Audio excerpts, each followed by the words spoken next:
Hello दोस्तों, इस video में हम पढ़ने जा रहे हैं जो लिविंग ऑर्गेनिज्म है वो नॉन लिविंग से किस प्रकार डिफरेंट है। लिविंग और नॉन लिविंग पे आने से पहले दोस्तों हम ये समझ लेते हैं कि हम पढ़ रहे क्या रहे हैं। बायोलॉजी, हमने बायोलॉजी स्टार्ट की दोस्तों। बायोलॉजी में हमने देखा कि बायोलॉजी में सभी हम लिविंग ऑर्गेनिज्म के बारे में, उनके सभी प्रकार के करैक्टर्स के बारे में, उनके स्ट्रक्चर्स के बारे में, उनके फंक्शंस के बारे में और वो कैसे एनवायरनमेंट के साथ एडेप्टेशन करते हैं उसके बारे में हम पढ़ते हैं। तो दोस्तों आपने देखा कि बायोलॉजी की दो ब्रांचेस होती हैं, दो मेन ब्रांचेस होती हैं। उनमें फर्स्ट है जूलॉजी और सेकंड है बॉटनी। तो जूलॉजी दोस्तों आप सभी को पता है, मैं पढ़ा चुका हूँ पिछली वीडियो में। जूलॉजी में हमने पढ़ा कि कैसे हम सभी जो जीव जंतु होते हैं उनकी स्टडी करते हैं, और किसने, एरिस्टोटल जी ने ये दी। तो एरिस्टोटल के बाद उसी का अनुसरण करते हुए जो थियोफ्रास्टस जी थे उन्होंने हिस्टोरिया प्लांटेरम लिखी। जो दोस्तों हिस्टोरिया एनिमलियम और हिस्टोरिया प्लांटेरम दोनों जूलॉजी और बॉटनी का बेसमेंट हैं, दोनों बुक्स। उसके बारे में मैंने ब्रीफ कर दिया गया है पिछले सेशन में। तो दोस्तों हम देखते हैं कि कैसे लिविंग बीइंग्स होते हैं जो वो किस प्रकार नॉन लिविंग से डिफरेंट होते हैं, क्या करैक्टर होते हैं, क्यों हम बोलते हैं उनको लिविंग ऑर्गेनिज्म है। तो वही देखते हैं दोस्तों, कुछ पॉइंट देखते हैं 5-7 हम जो लिविंग बीइंग्स में, लिविंग ऑर्गेनिज्म में होने चाहिए। तो पहला पॉइंट क्या है हमारे पास तो दोस्तों, सेल ऑर्गेनाइजेशन। आप सभी को पता है दोस्तों, किसी भी लिविंग बीइंग का, किसी भी लिविंग ऑर्गेनिज्म के लिए सबसे बेस जो यूनिट है, बेसिक यूनिट है, वो क्या है हमारे पास, सेल होती है, कोशिका होती है दोस्तों। कोशिका क्या होती है, structural and functional unit of life. कोशिका क्या है दोस्तों, संरचनात्मक और क्रियात्मक इकाई होती है, यानी कि सभी प्रकार की जो शरीर की संरचनाएं होती हैं और सभी प्रकार के जो कार्य होते हैं वो सबसे पहले स्टार्ट कौन कर रहा है दोस्तों, शरीर में कोशिका कर रही है। यानी कि कोशिका ही सबसे मेन पार्ट है किसी भी बॉडी का, चाहे वो अमीबा हो और चाहे वो ब्लू व्हेल तक हो, छोटे से लेकर बड़े तक हर ऑर्गेनिज्म का बेसमेंट कौन है दोस्तों, सेल है, कोशिका है। तो दोस्तों सेल ऑर्गेनाइजेशन क्या होता है बॉडी में। Cell is a basic fundamental unit of life. दोस्तों ये मैंने बता दी, सेल ही सबसे बेसिक यूनिट है, सेल से ही हमारे और ऑर्गेनिज्म बनते हैं। ये दोस्तों मैं अभी क्लियर करता हूं कैसे। फिर it is a structural and functional unit of life. दोस्तों सिर्फ सेल की डेफिनेशन यही है, cell is a fundamental unit of life and it is a structural and functional unit of life. तो स्ट्रक्चरल क्या होता है दोस्तों, every cell has its specific structure. हर सेल का अपना स्पेसिफिक स्ट्रक्चर होता है, such as structure of RBC. RBC का स्ट्रक्चर डिफरेंट है, स्टेम सेल का डिफरेंट है, मसल सेल का डिफरेंट होता है और नर्व सेल का डिफरेंट होता है दोस्तों, आप सभी को पता होगा। तो दोस्तों हम देखते हैं, ये मैंने थोड़ा बताने की कोशिश की, मैं आगे डिटेल में बताऊंगा कि आरबीसी का कैसे होता है, ये डिटेल में पढ़ाऊंगा दोस्तों। Stem cell, muscle cell, nerve cell, ये सभी डिटेल में मैं बताऊंगा। लेकिन अभी आप इतना देखो कि स्ट्रक्चर कैसे डिफरेंट होता है सेल्स का, और उस डिफरेंट स्ट्रक्चर के होते हुए वो डिफरेंट कार्य भी करते हैं। तो दो डिफरेंट कार्य क्या हैं दोस्तों, उनके फंक्शन। स्ट्रक्चरल क्या है दोस्तों, संरचनात्मक, और फंक्शनल क्या है, कार्यात्मक। स्ट्रक्चरल एंड कार्यात्मक यूनिट। तो अब देखते हैं हम functional. Every cell performs specific task. हर सेल का अलग अलग कार्य होता है। ऐसा तो है नहीं दोस्तों कि आरबीसी का कार्य डब्ल्यूबीसी कर देगी या आरबीसी का कार्य स्टेम सेल कर देगी, ऐसा नहीं हो सकता। प्लेटलेट्स अपना काम करेंगी, डब्ल्यूबीसी अपना काम करेंगी, आरबीसी अपना काम करेंगी, मसल सेल का अपना काम है, नर्व सेल का अपना काम है, सभी का डिफरेंट काम है। तो जैसे आरबीसी क्या करती है दोस्तों, to carry the oxygen and carbon dioxide in the body. दोस्तों ये हमारे शरीर में क्या है, ऑक्सीजन को कैरी करने का काम करती है। ऑक्सीजन को क्या है, ये नाक से लेकर, अगर हम देखते हैं हमारी जहाँ पर श्वास नली खत्म होती है वहाँ से लेकर ये शरीर के भिन्न भिन्न भागों तक पहुँचाने का काम करती है। और भिन्न भिन्न भागों से जो आरबीसी है वो कार्बन डाइऑक्साइड को दोबारा फेफड़ों तक पहुंचाने का काम करती है। तो दोस्तों ये स्ट्रक्चर ऐसे चलता रहता है। तो दोस्तों जैसे ही हमने सांस ली ब्रीदिंग की, सांस लेने के बाद हमने नाक से सांस ली, ये हमारे पहुंच रही फेफड़ों में। तो दोस्तों वहाँ से क्या है दोस्तों, ऑक्सीजन हमारे भिन्न भिन्न ऑर्गन्स तक जाएगी।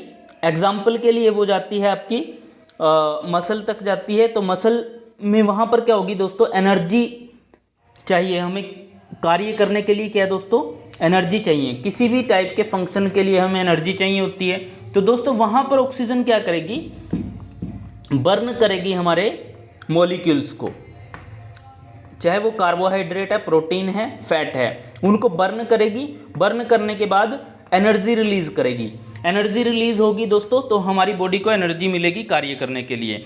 तो ये हुआ हमारा ऑक्सीजन का फंक्शन। और ऑक्सीजन को कौन कैरी कर रहा है दोस्तों, आरबीसी कैरी कर रही है हीमोग्लोबिन के थ्रू। तो दोस्तों ऑक्सीजन, और जब यहाँ पर दोस्तों एनर्जी रिलीज हुई तो कार्बन डाइऑक्साइड बनेगी। कार्बन डाइऑक्साइड को वापस यही हीमोग्लोबिन के मॉलिक्यूल लेके आएंगे और हम बाहर निकाल देंगे इसको। ऐसे नर्व सेल का दोस्तों, नर्व सेल का अपना डिफरेंट कार्य है। It transformation of signal from organ to brain और वाइस वर्सा होता है दोस्तों। ये नर्व सेल का क्या काम होता है दोस्तों, जैसे ही आपको किसी ने टच किया आपको फील होता है, तो वो फीलिंग दोस्तों आपकी, या आपको कांटा चुभा तो वो फीलिंग क्या है दोस्तों, या वो कांटे का दर्द क्या है दोस्तों, बहुत जल्दी आपका ब्रेन गैट कर लेता है उसको। कभी कभी आपने देखा होगा कि आपकी आंखें बंद हैं, आप सोए हुए हैं और सोते हुए को आपको कोई गर्म चीज़ लग जाती है तो आप अचानक एकदम से खड़े हो जाते हैं। क्यों दोस्तों, क्योंकि ये काम नर्व सेल का है। नर्व सेल ने बहुत जल्दी कार्य किया और अब सिग्नल कहाँ तक पहुँचा दिए दोस्तों, ब्रेन, ऑर्गन से ब्रेन तक पहुँचा दिए। ऑर्गन कुछ भी हो सकता है दोस्तों, चाहे वो हाथ पैर आपके कुछ भी हैं, अंग है, किसी को भी ले लो, वो ब्रेन तक पहुँचा देते हैं। तो दोस्तों और ब्रेन से ऐसे ही इन्हीं नर्व सेल के थ्रू दोस्तों वापस आता है आपके ऑर्गन तक, जिससे आपके ऑर्गन को मैंने टच किया, फील किया, आपने फील कर रहे हो। इसका मतलब जो फील कर रहे हो ना जितने सेकंड में आप, तो दोस्तों उतने ही टाइम में आपके नर्व सेल ने इतना काम कर दिया गया है कि आपके अंग से लेकर आपके ब्रेन तक सिग्नल गया और ब्रेन ने तभी उसी टाइम ब्रेन ने क्या किया दोस्तों, उस पर कार्य किया और आपको वहाँ से फीलिंग फील कराई। उसके बाद देखते हैं हम दोस्तों WBC का अपना अलग कार्य है। ये fight against the pathogen bacteria और अदर थिंग्स से, जो भी फॉरेन पार्टिकल होते हैं बॉडी के लिए, उनसे लड़ने का काम करती है WBC। Nephron cells to filter the blood. Nephron cell का काम क्या है दोस्तों, ये ब्लड को फिल्टर करने का काम करती हैं।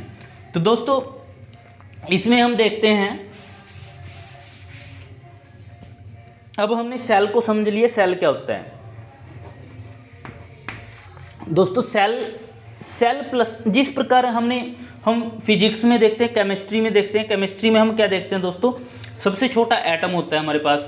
एटम प्लस एटम मिलके क्या बनाते हैं हम, मॉलिक्यूल्स बनाते हैं। एटम प्लस एटम मॉलिक्यूल होता है। जैसे हाइड्रोजन प्लस हाइड्रोजन H2O बना दिया हमने, ये मॉलिक्यूलर फॉर्म है और ये एटॉमिक फॉर्म में है दोस्तों। तो दोस्तों यहाँ पर हमने मॉलिक्यूल बना दिया। अब हमने दोस्तों मॉलिक्यूल्स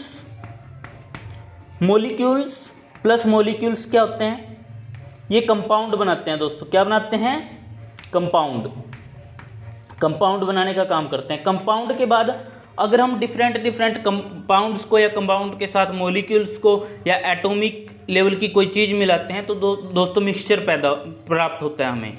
तो मिक्सचर प्राप्त होता है, इसी प्रकार हम बढ़ते जाते हैं। ये हमारा केमिस्ट्री का फंडा है। इसे हम बायोलॉजी में लागू करके देखते हैं। बायोलॉजी में हमारे पास एटम की जगह क्या है दोस्तों, बायोलॉजी में हमारे पास एटम की जगह है हमारे पास cell. Cell is a basic unit. जिस प्रकार केमिस्ट्री में हमारे पास सबसे छोटी चीज़ क्या होती है? एटम होती है। ठीक उसी प्रकार बायोलॉजी में हमारे पास सबसे छोटी चीज़ क्या है दोस्तों? सेल है। तो सेल प्लस सेल मिलकर क्या बनाएंगे? Tissue. Cell plus cell tissue होंगे।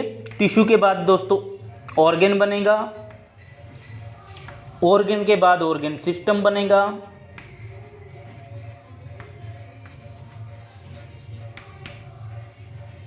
और फिर बनेगा ऑर्गेनिज्म। दोस्तों यहां पर हमने देखा सेल क्या है हमारे पास? कोशिका है। कोशिका, कोशिका के हमने नाम देखे, नर्व सेल भी हो सकती है, स्टेम सेल भी हो सकती है, और आरबीसी, डब्ल्यूबीसी, किसी प्रकार की भी सेल हो सकती है। आगे हम बहुत सारी कोशिकाओं के बारे में पढ़ेंगे, ये बिल्कुल क्लियर हो जाएगा आपको। इसके बाद दोस्तों जब कोशिका मिलती है तो क्या बनाती है दोस्तों? टिश्यू बनाने का काम करती है। टिश्यू क्या होता है हमारे पास? ऊतक। ऊतक, ऊतकों के अपने कार्य हैं, ये बिल्कुल डिटेल में मैं आगे पढ़ाऊंगा दोस्तों। ऑर्गन, ऑर्गन एग्जाम्पल के लिए हमारे पास हार्ट एक ऑर्गन है। हार्ट, हार्ट हो गया, ब्रेन हो गया, और किडनी होगी, ये अलग अलग ऑर्गन हैं दोस्तों। ये ऑर्गन है, हार्ट हमारे पास एक ऑर्गन है। अब दोस्तों इसका फंक्शन क्या होता है? इसका फंक्शन क्या है दोस्तों? जब हार्ट ये जो डीऑक्सीजनेटेड ब्लड होता है कार्बन डाइऑक्साइड वाला, उसको रिसीव करता है और उसे फिल्टर कराता है, तो हमें हार्ट से शुद्ध ब्लड प्राप्त हुआ, ऑक्सीजनेटेड ब्लड प्राप्त हुआ। तो दोस्तों इसका जो पूरा फंक्शन है वो है, और उस फंक्शन के साथ जो भिन्न भिन्न ऑर्गन मिलके काम कर रहे हैं वो है हमारे पास ऑर्गन सिस्टम। समझ रहे हो दोस्तों आप? जैसे हार्ट हमारे पास ऑर्गन है, हार्ट को मान लेते हैं डिफरेंट कार्य करने हैं, तो जो हार्ट काम कर रहा है उस काम करने के लिए जो अलग अलग ऑर्गन की हेल्प ले रहा है, वो जो भी इसके असिस्टेंट ऑर्गन हैं मान लेते हैं, वो सभी किस में आएंगे दोस्तों? ऑर्गन सिस्टम में आएंगे।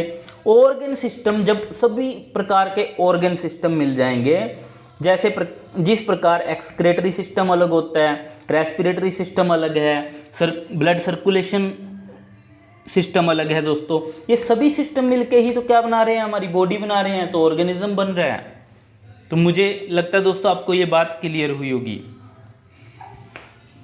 तो अभी हमने पढ़ा कि सेल ऑर्गेनाइजेशन क्या होता है, हमने उसमें सेल के बारे में देखा, सेल के फंक्शन क्या होते हैं और स्ट्रक्चर क्या होते हैं, थोड़ा सा हमने इसके बारे में समझा।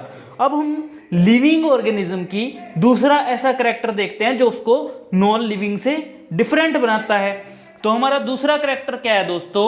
हमारा दूसरा कैरेक्टर है metabolism. It is a biochemical reaction. दोस्तों क्या होता है मेटाबॉलिज्म?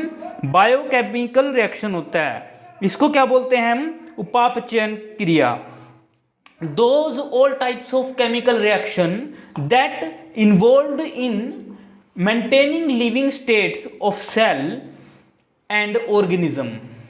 दोस्तों वो सभी प्रकार के रासायनिक क्रियाएं जो एक लिविंग ऑर्गेनिज्म के स्टेट्स को मेंटेन करने के लिए जरूरी होती हैं, या एक संजीव को पूर्ण अवस्था में बनाए रखने के लिए जो भी केमिकल रिएक्शन जरूरी होते हैं बॉडी में, उन सबको मिलाकर मेटाबॉलिज्म कहते हैं। तो आपको मेरे दोस्तों समझ आ चुका होगा कि मेटाबॉलिज्म क्या होता है। अब मेटाबॉलिज्म दूसरा है दोस्तों, मेटाबॉलिज्म टू टाइप का होता है। Metabolism is two type, it is two type. Metabolism कितने टाइप्स का होता है दोस्तों? दो तरह का होता है। इसमें पहला है एनाबॉलिज्म, दूसरा है कैटाबॉलिज्म। तो एनाबॉलिज्म क्या होता है दोस्तों? Synthesis of complex molecule. दोस्तों anabolism synthesis of complex molecule, जब बड़े मॉलिक्यूल बनते हैं फ्रॉम स्मॉलर मॉलिक्यूल्स, छोटे मॉलिक्यूल से बड़े मॉलिक्यूल बन रहे हैं to complete the different needs of organism. किसी भी ऑर्गेनिज्म की अलग अलग कामों को पूरा करने के लिए, अलग अलग जरूरतों को पूरा करने के लिए छोटे मॉलिक्यूल जुड़ कर छोटे छोटे मॉलिक्यूल प्लस होते हैं और बड़ा मॉलिक्यूल बनाते हैं।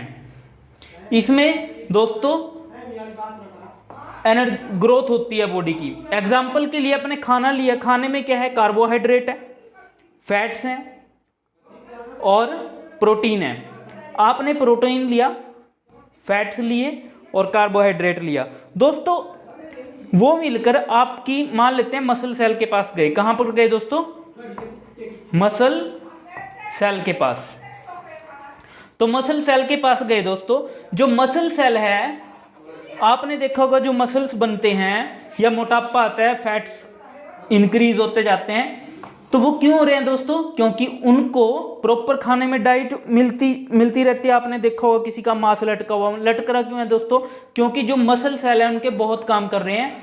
और वो मसल सेल कैसे काम कर रहे हैं दोस्तों? उनको फैट्स के मॉलिक्यूल मिले, प्रोटीन के मॉलिक्यूल मिले, वो उनको ना फैट्स के मॉलिक्यूल को फैट्स के दूसरे मॉलिक्यूल से मिलाएंगे और ग्रोथ होगी, इससे वृद्धि होती है शरीर में। और दूसरा एग्जाम्पल हम ले सकते हैं, जैसे कोशिका है दोस्तों। जब हम प्रिमिटिव अर्थ की बात करते हैं तो उसमें क्या है दोस्तों, हाइड्रोजन और मीथेन, वाटर वेपर्स और अदर थिंग मिलके दोस्तों एक प्रिमिटिव सेल बनाते हैं। तो उसमें प्रिमिटिव सेल में सबसे पहले क्या आता है, उसका कोशिका द्रव्य बनता है। तो कोशिका द्रव्य क्या है दोस्तों? वो भी इसी का एनाबोलिज्म का एग्जाम्पल है। छोटे मॉलिक्यूल ने बड़ा मॉलिक्यूल बनाया, प्रोटोप्लाज्म बना दिया। क्या दोस्तों? प्रोटोप्लाज्म। ये प्रोटोप्लाज्म बनना ही कौन सी प्रक्रिया है दोस्तों? कौन सी क्रिया है प्रोटोप्लाज्म बनना, सेल द्रव्य? ये है हमारा एनाबोलिज्म, ग्रोथ। जब मसल सेल हमारे शरीर को ग्रो अप करते हैं तो कौन सी क्रिया हो रही है दोस्तों? एनाबोलिज्म। एनाबोलिज्म के लिए कौन सी चीजों को खाना जरूरी है? फैट्स और प्रोटीन और कार्बोहाइड्रेट। अब आते हैं कैटाबोलिज्म पे। दोस्तों कैटाबोलिज्म क्या होता है? Breaking of complex molecules. दोस्तों बड़े मॉलिक्यूल्स ब्रेक होते हैं इनटू स्मॉलर वंस। दोस्तों बड़े मॉलिक्यूल जब छोटे मॉलिक्यूल्स में, क्या एनाबोलिज्म का बिल्कुल उल्टा है। ये बड़ा मॉलिक्यूल है, ये छोटे छोटे मॉलिक्यूल्स में टूट जाता है, छोटे छोटे ड्रॉप्स में टूट गया ये। तो जब बड़ा मॉलिक्यूल छोटे छोटे ड्रॉप्स में टूट गया, एग्जाम्पल के लिए आपने फैट लिया और फैट आपके स्टमक में गया और वहां पर इसको एंजाइम्स के द्वारा ब्रेक डाउन कर दिया जाता है और इसके छोटे छोटे ड्रॉपलेट्स बना दिए जाते हैं। ये ड्रॉपलेट्स आपकी बॉडी एनर्जी लेती है इनको बाद में। तो दोस्तों ब्रेक डाउन हो रहा है। एग्जाम्पल के लिए ये छोटे छोटे मॉलिक्यूल्स भी आप एसिमिलेशन के द्वारा आपके ब्लड के थ्रू पूरी बॉडी में पहुंचा दिए जाते हैं। आपके स्टमक से एसिमिलेशन हुआ, स्वांगीकरण हुआ, उसके बाद कहां चले गए दोस्तों? विलाई के थ्रू या विली के थ्रू कहां चले गए? ब्लड में चले जाते हैं। ब्लड कहां जाएगा? हार्ट में। हार्ट क्या करेगा? पूरी बॉडी में पंप कर देगा। तो ये एनर्जी मॉलिक्यूल्स या फैट या प्रोटीन या कार्बोहाइड्रेट कहां चले जाएंगे? पूरी बॉडी में चले जाएंगे। कौन भेज रहा है? हार्ट पंप करके भेज रहा है जी। और हार्ट के पास कहां से आए?